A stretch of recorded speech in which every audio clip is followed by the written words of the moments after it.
Hi everyone, welcome back to our YouTube channel, and in this quick video I will show you exactly how to fix the Wi-Fi driving missing issues on your Windows laptop or PC. So it will be a step-by-step video for you guys. So without any further ado, let's get started. So first of all, right click the start button and search or select Drive Manager. So here just click over here and then search for Drive Manager. Here as you can see, Device Manager, DEVI, Device Manager, and you just need to click over here, and here you will see all your hardware drivers.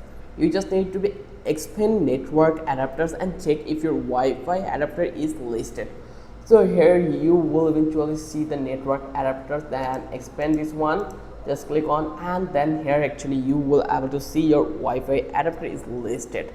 So if you don't see your Wi-Fi adapter, then just click the action at the top and select scan, and like here you can see this is the action. So at the top and select scan for hardware changes, just click over here and scan for hardware changes.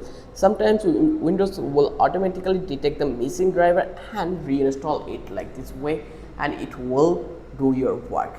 And if it is still missing, you just need to expand network adapters. Right click to your Wi-Fi adapter or any network device and select update driver and choose search automatically for drivers. Windows will search outline for the latest driver and install it.